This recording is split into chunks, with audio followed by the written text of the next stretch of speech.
across the globe to position our Indian millets in the world. So towards that promotion, we have to really work for that. Good packaging material is also very, very important. So with these words, I just want to end here and thank you for listening me. Any questions are there? I am here to. वो गिल्लू हो जाता है, फोंगरी कम जाती है, गिल्लू हो जाता है, उसका कोई स्प्रे का इसमें घनी ये अबिटा लगेगा आज की बात में बिंदु नहीं है, परंतु ये किसानों के लिए बाजरी के साथ में उनको कोई स्प्रे का साधन हो तो वो गांठे बांधने वाला गिल्लू नहीं हो और शामिल हो जाए। थोड़ा सा अपने क्या सेशन लेंगे आपका is again attributed to climate change. अब ये क्या हो रहा है? फूड इनसिक्योरिटी बढ़ रही है अक्रॉस द वर्ल्ड। भारत की भी बात अगर हम करें तो एग्रीगेट लेवल पे तो ठीक है, but there is a food insecurity in the pockets in the tribal. Self help group हमारे पास आता है कि हमारे ये प्रोडक्ट हैं, उसको मार्केट में लेके जाना है, तो उसकी पैकेजिंग कैसी होनी चाहिए, उसको हम दो एंगल से सबसे पहले लेते हैं मैटर को, कि उसको मार्केट में ले जाने के लिए एस्थेटिकली कितना अच्छा डिज़ाइन होना चाहिए, अट्रैक्टिव डिज़ाइन। दूसरा, वो प्रोडक्ट को कैरी करेगा, कंटेन करेगा, इस प्रोडक्ट को प्रिजर्व करेगा। जब हम IMR के साथ बात कर रहे थे तो हम लोगों ने डिफरेंट मिलेट्स की स्टडी की। हर मिलेट का अलग अलग मॉइस्चर कंटेंट होता है, उनके फैट कंटेंट अलग अलग होते हैं। जब वो प्रोडक्ट बनता है तो फिर उनके कंपोजिशन से अलग होते हैं, और वहाँ पैकेजिंग कितना अच्छा होना चाहिए। 3 वर्ड्स पे हम फोकस करते हैं। पहला है सेफ, पैकेजिंग सेफ होना चाहिए कि आपके प्रोडक्ट को प्रोटेक्ट करे, प्रिजर्व करे, और सर्टेन सेल्फ लाइफ की जरूरत है। अगर कोई प्रोडक्ट में बहुत मॉइस्चर कंटेंट है तो उसकी बैरियर प्रॉपर्टी, वो पार्टिकुलर पैकेजिंग मटेरियल का कितना होना चाहिए। जब हम बैरियर प्रॉपर्टी की बात करते हैं, वो प्रोटेक्ट करता है प्रोडक्ट को बाहर के एनवायरमेंट से, मॉइस्चर से यूज करें। और जब जैसा कि जानते हैं कि 6-7 कॉमन पैकेजिंग मटेरियल है, plastic, paper based packaging, glass based packaging, metal packaging और कंपोजिट पैकेजिंग मटेरियल्स।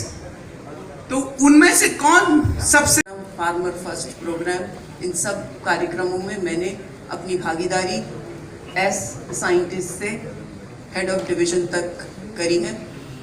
आज जो प्रोजेक्ट जो आपके समक्ष समर्पित करना चाहती हूँ, ये एक DST से फंडेड प्रोजेक्ट है, जिसमें हम डबलिंग फार्म वुमेन्स इनकम पर काम कर रहे हैं। Doubling farm women's income project में मैं वोकल फॉर लोकल भी हूँ और लोकल टू ग्लोबल भी हूँ। अगर सर आप जिस तरीके से ये लड्डू खाई तो जिस तरीके से आपने ये लड्डू खाया, क्या ये लड्डू यूरोप के कंटेम्पररी IAS खाएंगे, वहाँ के लीडरशिप खाएगी? हम वोकल फॉर लोकल हैं। हमने उनके बिस्किट बहुत खा लिए, हमने उनका केक बहुत खा लिया, हमने उनकी पेस्ट्री बहुत खा ली। कोई ऐसा हो कि हमारा लड्डू यूरोप में खाया जाए, हमारा लड्डू गल्फ कंट्रीज में खाया जाए। हम वोकल फॉर लोकल हैं, लोकल टू ग्लोबल हम होना चाहते हैं। और लोकल टू ग्लोबल होने चाहने में मैं राजस्थान को एक लीडरशिप, क्योंकि 90 मिलियन टन्स का वर्ल्ड में प्रोडक्शन है। Sorghum is the leading millet, 30 million tons का है, and pearl millet is the second leading millet, और सेकेंड लीडिंग मिलेट में से 18 मिलियन टन ये भारत का प्रोडक्शन है।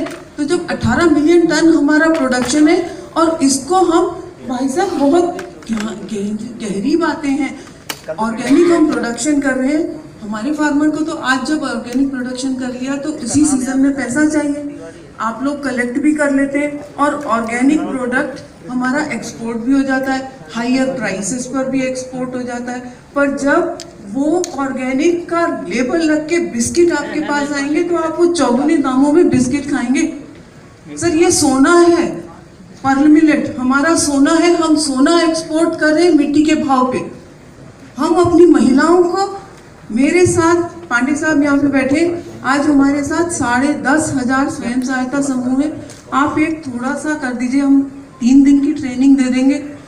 कोई दिन ऐसा हो पैकेजिंग को हम तनवीर साहब के साथ से लें। सारा काम मैं नहीं कर सकती हूँ, सारा काम आप नहीं कर सकते, लेकिन सारा काम मिलके राजस्थान प्रदेश कर सकता है, सारा काम मिलके भारत प्रदेश देश कर सकता है।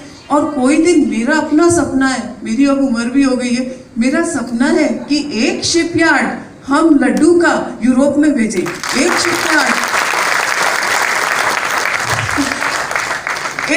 शिपयार्ड हम गल्फ कंट्री में भेजें, एक शिपयार्ड हम अमेरिका में भेजें।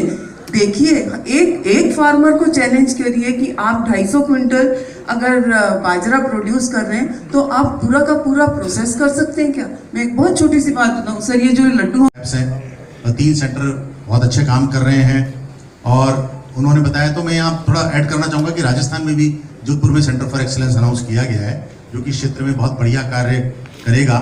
और इन सारी जो संस्थाएं इनके साथ मिलजुल करके काम करने का फायदा ये है कि हमारे किसान भाई पूरे भारत में कहीं भी उसका लाभ उठा सकते हैं, चाहे राजस्थान हो या भारत का और कोई दूसरा प्रदेश हो।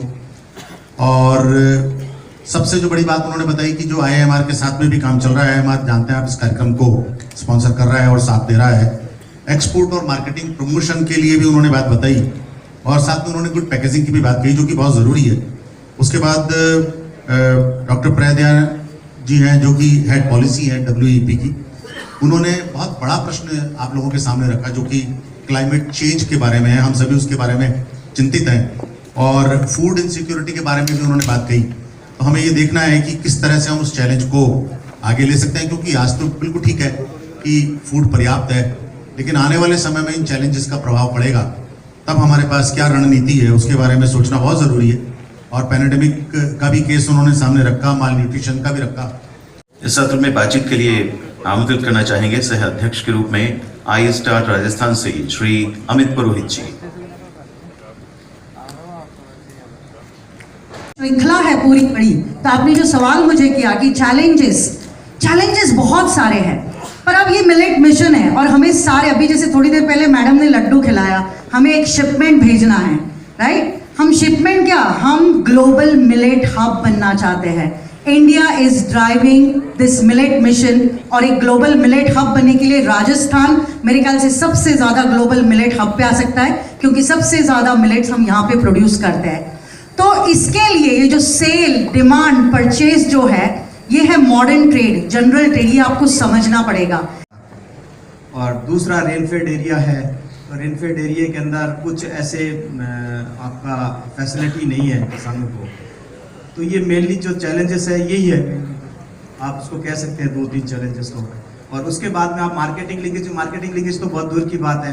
पहले तो आप अपना फार्मर है जो अपना खुद का ही ये अपना प्रोडक्शन करके, अब आप ये देखो कि ऑल मिलेट राजस्थान का हब है और हारफेड ये हरियाणा वाला है, वो अपना लेते हैं बाजरे को, परचेज करते हैं। MSP पे मैं नहीं कहता हूँ, MSP पे चर्चा नहीं करना चाहता हूँ, फिर भी मैं बताता हूँ कि भाई आप राजस्थान सरकार की तरफ से या किसी तरह से मतलब बाजरे का कुछ है ही नहीं, परचेजिंग का कुछ सिस्टम ही नहीं है कि भाई कितना स्टॉक है। अब Whereas on the other hand, when you go to the market, the processed products are actually quite expensive. So once upon a time, these are actually kind of considered like poor man's food. Now it is becoming a kind of elite people. So to fill the gap and maybe bring it to a moderate range of price, so farmers also should get remunerative price. So for that actually the FPOs or maybe SHGs, they should have of course play a major role. Apart from that, the technologies which are available, these are scattered. May not be a standardized technology. For example, I'll tell rice milling में आपका actually modern rice milling there is a standard technology. So these are the. तो sir आपने जो सवाल पूछा और सब लोगों ने अपने अपने इनपुट्स इस पे रखे हैं, मुझे लगता है कि सबसे ज़्यादा ज़रूरी है हमें अभी डिमांड जनरेशन पे काम करना, वो सबसे क्रिटिकल है। क्योंकि अगर डिमांड बढ़ेगा मिलेट्स का मार्केट में, तो इंडस्ट्री, एंटरप्रेन्योर्स, सब लोग इसको अपने आप रिस्पॉन्ड करेंगे, किसान भी रिस्पॉन्ड करेगा, क्योंकि अगर डिमांड बढ़ेगा तो किसान भी उगाएंगे क्योंकि खरीदने वाले होंगे। और ये सारे प्रोसेसेस जो हैं, ये स्टैंडर्डाइजेशन और सारी चीज़ें, जब डिमांड और सप्लाई मार्केट में वर्क करता है, हर चीज़ वर्क करता है, तो एवरीथिंग फॉल्स इनटू प्लेस, सब कुछ अपनी जगह पे आ जाएगा, हमें रिक्वायरमेंट समझ में आएगी। एक्सपोर्ट की डिमांड तो एक अलग लेवल पे है। अभी अगर नेशनल डिमांड की ही बात करें तो नेशनल डिमांड पे भी बहुत काम करने की ज़रूरत है। और जैसे कि मैं तो 2016 से काम कर रही हूँ, तो उस समय तो बिल्कुल भी डिमांड नहीं थी जब हम लोगों ने काम शुरू किया था, तो बहुत कम। और हम लोग उत्तर प्रदेश में नोएडा बेस्ड स्टार्टअप हैं, तो नॉर्दर्न इंडिया में तो और भी कम डिमांड थी। मिलेट्स के बारे में ज्ञान लोगों को नहीं था, कैसे खाते हैं ये नहीं पता था। तो इनफैक्ट हम लोग को जो है मिलेट्स बेचने के लिए मिलेट्स को कैसे पकाते हैं, कैसे खाते हैं, हमने ये काम शुरू किया। तो कहेंगे तो किसी को समझ में नहीं आएगा, वो जवार बाजरा को जानते हैं, पर उसके अलावा कई सारी मिलेट की प्रजातियां हैं। अब उन सबको न्याय देना है हमें, तो डिमांड की भाई ये न्यूट्रिशियस है, इसमें फाइबर है, या अभी जैसे बताया कि रोज का खाना हमारा, मान लो मिलेट की खिचड़ी है पर वो इंटरेस्टिंग खिचड़ी है जिसमें प्रोटीन्स भी आए। आजकल हर देखिए पोस्ट कोविड हर कोई हेल्थ के लिए बहुत अवेयरनेस है कि हर कोई चाहता है मैं हेल्दी रहूं। आजकल यंग मतलब ऐसा नहीं कि 90 साल के लोगों को ही हार्ट अटैक आता है, 30 साल के लोगों को भी आता है, 25 को भी आता है। तो हर कोई हेल्दी रहना चाहता है, तो आपकी इम्यूनिटी बनानी है, गट बनाना है, तो यह न्यूट्रिशनल एजेंडा। और देखिए मिलेट ईयर जो हम कहते हैं यह 72 कंट्रीज ने एक्सेप्ट किया। क्यों किया? 2018 नेशनली हमने इंडिया में किया था। 72 कंट्रीज देश अगर इसको एक्सेप्ट करते हैं तो इसका एक बहुत बड़ा दूर दृष्टिकोण है, वो है फूड सिक्योरिटी एंड न्यूट्रिशन। आज दुनिया के पास कोई विकल्प नहीं है अगर माल न्यूट्रिशन को बचाना है। अभी जैसे आपको पता है कि अगर बाजरा आप उगा रहे हैं तो क्या उसमें अप्रोप्रिएट मतलब जिंक है, अमाइनो एसिड्स है, लो है। अभी जो मिड डे प्रोग्राम है आपके यहाँ सोशल जो नेट ये है मतलब राजस्थान का जो प्रोग्राम है, क्यों ना उसके जरिए FPO startup industry interface government and B2G, अब दिल्ली में ही देख लीजिए मिनिस्ट्री ने हर जगह वेंडिंग मशीन्स लगाए हैं जहां पे नाफेड के द्वारा सारे मिलेट के प्रोडक्ट्स। तो मिनिस्ट्री जो बिस्किट खा रहे हैं, जो ब्रिटानिया खा रहे हैं, गुड डे खा रहे हैं, तो क्यों ना वो मिलेट के बिस्किट खाए। तो अभी जैसे राजस्थान में मैडम के लड्डू है बाजरा के, जैसे हमारे भाई बैठे हैं, इन्होंने बहुत अच्छे प्रोडक्ट्स बनाए हैं, इनके कुकीज है जो जेम पोर्टल पे है। जब तक हम लोग इस बातों को फोकस नहीं करेंगे, डिमांड क्रिएट नहीं होगा। अगर हम अपने एक मील में इसको नहीं ऐड करेंगे तो इसका डिमांड नहीं बढ़ेगा। तो इसको भी हमें एक फोकस करना है। मैं ज़्यादा टाइम नहीं लूँगा। फिर पल्लवी मैम ने भी यही बात किया कि उन्होंने बात रखा कि भाई मार्केटिंग सबसे पहले, जिस तरह से हमें याद है, अगर हम लोग जो है ग्रामीण क्षेत्रों में जाएंगे तो सब लोग जो है PDS सिस्टम के कारण जो है न्यूनतम समर्थन मूल्य बढ़ा अपने हरित क्रांति के बाद गेहूं और चावल में, और जो PDS में भी वही आया। लेकिन 2018 से और उसके पहले भी 13-14 में जो है इसको जो है national food even growing population के लिए, तो वहाँ भी ये जो है एक अल्टरनेट जो है हमारा जो है ग्लोबल फूड एग्री सिस्टम का पार्ट होगा। मैं 5 पार्ट जो क्विकली रखना चाहता हूँ। एक तो अवेयरनेस किसान की तरफ भी, और अवेयरनेस जो है अपने जो है कंज्यूमर के साइड भी, दोनों साइड में हमें क्रिएट करना पड़ेगा। एक तरफ की क्यों जो है आज के डाइटरी हैबिट में इंपॉर्टेंट है, कैसे हमें डिफरेंट डिजीज से प्रोटेक्ट करता है, कैसे हमारा हिडन एंडर को सेव करता है। एट द सेम टाइम जो हमारे किसान साथी बोल रहे थे किसान के साइड में कि जो है आज हमें 5 क्विंटल से कैसे 20 क्विंटल का सफर तय करना है बाजरा में, ये इंपॉर्टेंट है। उसके लिए हमें जो है किसानों को उन्नत बीज, उसके जो है appropriate package of practices, extension support, कृषि मित्रों का कैडर तैयार करना, उसको लेकर फोकस करना पड़ेगा। अवेयरनेस जो है स्टार्टअप्स के लिए भी कि कैसे वो जो है डीलिंग और जो है जो प्रोसेसिंग यूनिट्स है उसको एस्टेब्लिश करें। IMR का जो है support really pharma producer organisations को कि कैसे जो सेल्फ लाइफ को ऑगमेंट करें, और जो है इसमें क्या कॉम्बिनेशन करे वेरियस रेसिपीज का कि जो है कंज्यूमर इसको ईजिली जो है पिक करे।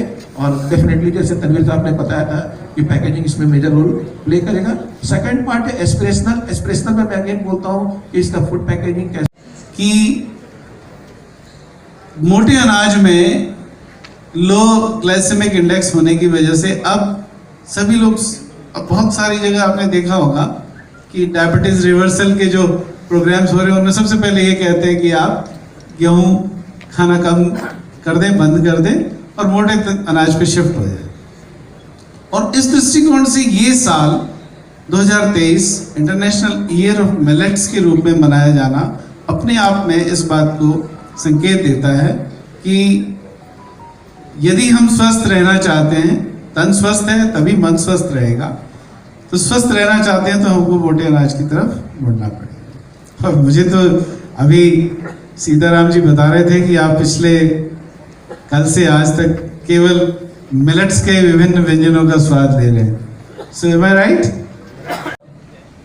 इन लोगों ने पूरी तरह मार्केट को ऊपर से नीचे तक वैल्यू चेन को घेर लिया था और कोई और आदमी इसमें घुस नहीं सकता था।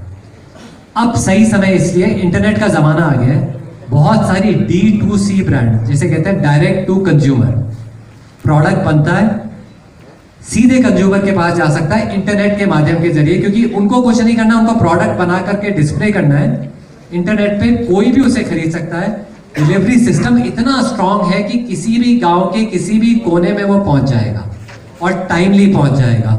तो ये सारा इंफ्रास्ट्रक्चर अभी डेवलप हुआ है, इसलिए मैं कह रहा हूँ ये सही समय और सही टाइम है एंटरप्रेन्योर्स के लिए, स्टार्टअप्स के लिए और हमारे जैसे लोगों के लिए, जो कि इस पे प्रोडक्ट पे R&D कर सकें, प्रोडक्ट को तैयार कर सकें और प्रोडक्ट सही तरीके का टेस्टी प्रोडक्ट, क्योंकि हमारे संस्कृति में क्या है, अगर टेस्टी नहीं है ना, क्योंकि कई बार हम शादियों में भी जाते हैं, वहां भी जाते हैं, एक्सपीरियंस किया मैंने, कोई भी हेल्थ फूड का काउंटर होता है ना, वो खाली रहता है, जब तक टेस्टी नहीं होता है ना कोई भी नहीं खाता है। तो अब हम उसको टेस्टी रूप में, अच्छे रूप में और हेल्दी रूप में प्रेजेंट कर रहे हैं और बाहर की जो एग्जीबिशन है वो इस बात का सबूत है कि लोग वहां आ रहे हैं, खा रहे हैं, एंजॉय कर रहे हैं, खरीद रहे हैं। से लेकर के चॉकलेट, एडल्ट फूड वगैरह सब जानते हैं। तो ऐसे बहुत सारे ब्रांड हैं नेस्ले जो हर प्रोडक्ट कैटेगरी, हर कंज्यूमर ग्रुप से कनेक्ट करते हैं और हमारी रिसर्च एंड डेवलपमेंट की तरफ बहुत तेज़ी से काम कर रही है और हमारे कई ऐसे प्रोडक्ट हैं जो आ गए हैं और आने वाले टाइम में लॉन्च होने वाले हैं। तो हमारी जो रिसर्च रिपोर्ट है वो ये कहती है कि मिलेट की तरफ जो कंज्यूमर की अवेयरनेस है, जो उपभोक्ताओं की जागरूकता है, वो बहुत तेज़ी से बढ़ रही है। बहुत तेज़ी से लोग हेल्दी फूड की तरफ जा रहे हैं और मिलेट्स उसका बहुत ही इम्पोर्टेंट पार्ट है, इंटीग्रल पार्ट है, जिसकी वजह से हमें, हमारी जैसी कंपनियों को इसके ऊपर नए नए प्रोडक्ट लाने की प्रेरणा मिल रही है। हम कंज्यूमर के साथ में स्टडीज़ करते हैं, उनके टेस्ट को समझने की कोशिश करते हैं और सही पॉइंट यहाँ पे बताया गया कि जब तक वो टेस्टी तो तब तक कोई कंज्यूमर उसको खाएगा। तो हमारी रिसर्च इसी तरफ चल रही है कि हम किस तरह से मिलेट्स के टेस्टी प्रपोजिशंस बना सकें जो कंज्यूमर बड़े चाव से खा सकें। तो आज जैसे कंज्यूमर रोटी चावल खाते हैं, इंडस्ट्री है वो फार्मर को सीडिंग मटेरियल भी सप्लाई करती है। तो यहाँ पे प्रोसेसिंग इंडस्ट्री और सीड प्रोडक्शन इंडस्ट्री, उन दोनों को इकट्ठे आना पड़ेगा और फार्मर को एक जो सीड ऑलरेडी हमारे रिसर्च इंस्टीट्यूट काम कर रहे हैं, देयर आर न्यू वेराइटीज, वो सीड डेवलप हो रहे हैं, लेकिन उसको उस लेवल पे प्रोपेगेट करना कि वो सभी फार्मर्स को अवेलेबल हो सके, उसके लिए सीड इंडस्ट्री को काम करना पड़ेगा। और इसी तरह से कि कंज्यूमर हमारी इस क्रॉप को अपनाए, उसकी अलग अलग फॉर्म्स हों। ऑलरेडी बहुत से स्टार्टअप्स बहुत कुछ कर रहे हैं, लेकिन अभी भी बहुत सारा काम करने की जरूरत है।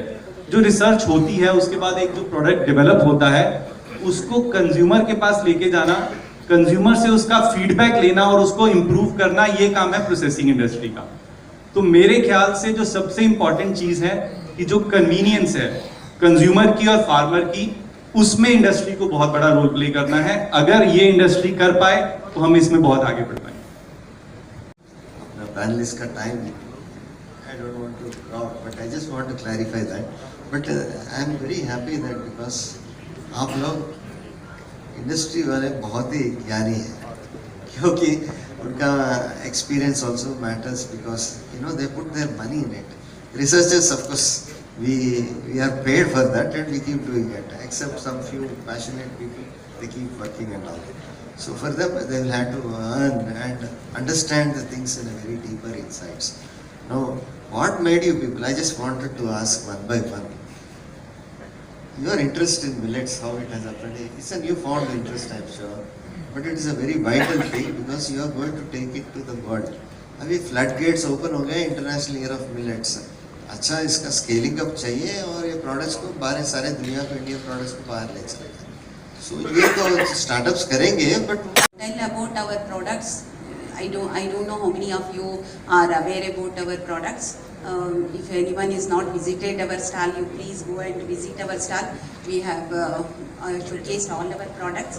So the USP of our product is like whatever the products we manufacture, the good amount of millet should be there in our product as one of the ingredient in the product. And good amount means like we are not saying, I have seen in many of the products where the ingredient list, if you see the percentage of millets what they use is very very minimal. They say like millet based product, but Soulful is like if we say millets, the amount of millets percentage will be more than 15%. That is what I just wanted to inform everyone. Like good amount of millets is going in all our products. And very recently we worked on product where we have taken the millet percentage to 40% and without affecting the taste and the stability of the product.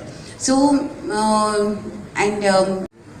what has happened is, like we would have seen earlier, if we see the statistics of production of millets maybe 20, 25, 30 years back, that there has been a steady decline in the production of those millets.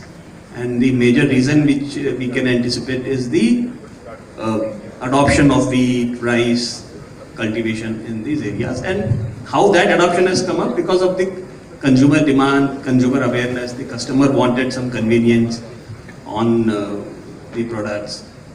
A lot of variety of products were being developed using wheat, rice, these commodities. So the demand was there naturally. So now in order to meet this requirement of nutrition, and the government has come up this International Year of Millets. So very good thing about this initiative is it will help more awareness. So it has generated a lot of media attention and the consumer attention on these products. And this has helped in the consumer awareness. And what I feel, this awareness, consumer awareness will be done by this program. And consumer adoption has to, the role of industry comes here in making these products more in terms of taste and processing, improving the shelf life, making those products available to the customer whenever they need it, around the year. So, we don't treat millets as a normal grain. We treat as style food where you can do things with millet. I'll tell you an example. We are having millet cereals, millet chivda, millet namkeen, and millet dessert mix. Like we have dessert mix which is made of ragi. Like it is highly innovative product, right? So I just want to introduce product which is called cereal biscuit. This is made up of whole jowar. So there are two ingredients in it. One is jowar and the second one is also jowar. I'll tell you about this product. It is 100% jowar product. We flake the jowar, and for binding we used jowar stem ka nectar and we have binded. That's it. The sweetness that comes from jowar nectar. So this jowar is farmed in our own farms. Since we are doing so much innovation, our farms are identified by Maharashtra government, and we also got a special venture fund. So why machinery manufacturers हैं हम लोग, grain processing और millet processing, pulse processing और spice processing की machines और उनकी technologies को develop करते हैं। हमारे पास 6 पेटेंटेड टेक्नोलॉजीज़ हैं सर, जो कि ये बताती है कि उन टेक्नोलॉजी के थ्रू हम दुनिया के सबसे बड़े ब्रांड्स को अपना प्लांट सप्लाई कर रहे हैं। और उसकी आवश्यकता क्यों है सर? जैसा कि सुबह से सेशंस में बात हुई, forward linkage, backward linkage, demand, supply, ये सब की बात हुई। किसानों की इनकम बढ़ाने की भी बात हुई। तब ये आया कि किसानों को प्रोसेसिंग करना चाहिए, लेकिन प्रोसेसिंग की टेक्नोलॉजी क्या उनके पास है जिससे वो एक्सपोर्ट कर सके या जिससे वो क्वालिटी बना सके? क्योंकि जब वो मशीनरी खरीदने जाते हैं तो कोई एक सस्ती सी मशीनरी खरीद के ले आते हैं। ग्रेन्स को पीस लेना ही सॉल्यूशन नहीं है, शेल्फ लाइफ का इशू है। अभी सुबह एक बहन हमारी बता रही थी कि वो लड्डू एक्सपोर्ट करना चाहते हैं। अगर वो अपना आटा खुद नहीं पीस रही है उसका, तो उन्हें नहीं पता कि उसका डीहलिंग भी हुआ या नहीं हुआ, या उसका जर्मिनेशन भी हुआ कि नहीं हुआ, तो शेल्फ लाइफ का इशू आएगा। पैकेजिंग है, नाइट्रोफ्यूजिंग है, वैक्यूम पैकिंग है, ये सारी टेक्नोलॉजीज को जब तक हम मासिस को नहीं बताएंगे या जो प्रोड्यूसर्स हैं उनको नहीं बताएंगे, तब तक अच्छा रॉ मटेरियल फूड कंपनीज को नहीं मिलेगा। और जब तक अच्छा फूड मटेरियल कंपनीज को नहीं मिलेगा, उसका डिमांड जो है शेल्फ लाइफ की वजह से हमेशा स्टेक में रहेगा। तो मुझे ऐसा लगता है कि मैं इस मंच से अपनी इस बात को रखूं कि अच्छा काम सभी लोग कर रहे हैं, कुछ किसान भी अच्छा काम कर रहे हैं, कुछ स्टार्टअप्स अच्छा काम कर रहे हैं, गवर्नमेंट ने बहुत अच्छी स्कीम्स प्रोड्यूस की हैं जो जिसका फायदा लोग उठा भी रहे हैं, लेकिन फिर भी जितना होना चाहिए उतना नहीं हो पा रहा है। तो वहाँ पर मेरी समझ ये कहती है सर कि हमको एक कंप्लीट इकोसिस्टम बनाना चाहिए जिसमें आईटी का सॉफ्टवेयर का इन्फ्यूज़न भी हो, जिसमें अच्छी प्रोसेसिंग मशीन्स और टेक्नोलॉजी का इन्फ्यूज़न हो, जिसमें किसानों को ट्रेनिंग का हो और उनको सप्लाई या उनकी डिमांड या उनके साथ मार्केटिंग का एक पूरा सेटअप बने। क्या हम एक कोई कॉमन ब्रांड बना करके एक इकोसिस्टम को डेवलप कर सकते हैं और उनको टेक्नोलॉजी बेस्ड प्रूवन चीज़ें, उनको हम मशीनरी जो है सेटअप उनको चाहे तो सेंट्रल प्रोसेसिंग हाउस की तरह लगा के दे दें, चाहे तो मोबाइल यूनिट लगा करके दे दें, या छोटे छोटे उनके प्रोसेसिंग के जो है पार्ट कर दें कि ये एफपीओ केवल डीहलिंग करेगा, ये एफपीओ जो है डीहलिंग के बाद उसकी ग्राइंडिंग और अच्छी पैकिंग करेगा, ये एफपीओ इसकी लॉजिस्टिक करेगा। तो इस तरीके से अगर हम स्टेक होल्डर्स को, पार्टनर्स को एक इकोसिस्टम में लेके आते हैं तो मुझे ऐसा लगता है कि एक अच्छा रिजल्ट उसका आएगा। टेक्नोलॉजी की बात जहाँ आती है, जैसे मैंने डीहलिंग और डीजर्मिनेशन की बात की, आप सभी लोग उसको जानते होंगे, लेकिन यहाँ सामने बैठे हुए किसान लोग उसको नहीं जानते होंगे। तो जैसे ही वो अपने यहाँ पे किसी नॉर्मल चक्की से या किसी से उसका आटा पीस के बेचेंगे तो हफ्ते भर से ज़्यादा उसकी शेल्फ लाइफ नहीं आएगी और अगेन वही इशू आएगा जो उनको डिमोरलाइज करेगा उसका प्रोडक्शन करने के लिए। तो सबसे पहले अच्छी मशीनरी मैन्युफैक्चरर्स को एम्पैलेंट कीजिए। हम लोग ट्रेनिंग इंस्टीट्यूट भी चलाते हैं। मेरे हिसाब से भारत का या दुनिया का पहला एकमात्र ऐसा इंस्टीट्यूशन है जो चक्की बेस्ड मिलिंग को, ऑर्गेनिक मिलिंग को टीचिंग करता है, और वो हम हमारे प्रयासों से कर रहे हैं। तो उसका कारण यह है कि आज रोलर फ्लोर मिलिंग को या मॉडर्न यूरोपियन मिलिंग टेक्नोलॉजी को बढ़ाने की ज़रूरत नहीं है, वो ऑलरेडी वहाँ से उसके स्टैंडर्ड्स यूरोप से आ रहे हैं। हमें स्टैंडर्ड हमारी गांव की मिलिंग को स्टैंडर्ड बनाने की ज़रूरत है, उसके एसओपीज बनाने की ज़रूरत है। फसाई के रूल्स अपनी जगह पर है, लेकिन जब एक्सपोर्ट की बात आती है तो वहाँ पर बहुत सारे जो है हाइजीन के इशू, सैनिटेशन के इश्यूज आते हैं और उनके लिए नॉर्मल मशीन जो है वो कंपेटेबल नहीं होती है। तो किसान भाइयों के लिए एक ऐसी टेक्नोलॉजी जो चलाने में आसान हो, खरीदने में सस्ती हो और उसका प्रोडक्शन बन करके वो मार्केट में उसको प्लेस भी कर पाए अच्छी तरीके से, इस तरह की आवश्यकता है। मुझे यहाँ पर बोलने का मौका देने के लिए आप सभी का धन्यवाद। इन्वेस्टमेंट उसमें 8% की इंटरेस्ट सब्सिडी, मेरे ख्याल से उसको 2-3% इंटरेस्ट चुकाना पड़ेगा। आज के डेट में 10-11%, 9.5 या 10% पे ब्याज पे लोन मिलता है, तो वो एक लोन वाले इंटरेस्ट वाले कंपोनेंट से फ्री हो जाता है। बहुत पॉपुलर योजना है। पिछले 2-2.5 सालों में इस योजना में 23,000 के आसपास उद्यमी हैं जिन्होंने इसका लाभ उठाया, और 25 लाख से लेके 5 करोड़ तक अगर कोई लोन लेना चाहता है उस पर 6% का इंटरेस्ट सबवेंशन है। 5 करोड़ से 10 करोड़ लिमिटेड लोगों को मिल पाता है, लेकिन वो भी 5% का इंटरेस्ट सबवेंशन है। अभी जो रिप्स 22 में कल आपने सुना होगा, इसमें एमएसएमईज को, एमएसएमईज का मतलब ये है कि उसमें माइक्रो लेवल के एंटरप्रेन्योर से लेकर मीडियम तक के एंटरप्राइजेस, उन सब के लिए इंसेंटिव है। अब उसमें इन्वेस्टमेंट सब्सिडी जो नॉर्मल बेनिफिट्स हैं वो 75% of SGST due and paid, उसका 7 साल तक के लिए उसको वापस मिलता है। और इंटरेस्ट सब्सिडी फॉर 5 इयर्स जो इस बार जोड़ा गया है रिप्स 22 में, दैट इज वेरी इंपॉर्टेंट। उसमें ये है कि प्लांट एंड मशीनरी पे जो भी आपका इन्वेस्टमेंट है उसमें 1 करोड़ से लेके 5 करोड़ तक 6%, 5 करोड़ से 10 करोड़ तक 4%, और ये टेलीस्कोप है इसलिए उसको लगभग वही बराबर बेनिफिट्स मिलते हैं। लेकिन साथ ही इसमें ये प्रावधान किया है कोई अगर बड़े एंटरप्राइज आना चाहते हैं तो 10 से 50 करोड़ तक इसमें 3% का इंटरेस्ट सबवेंशन भी उसको दिया।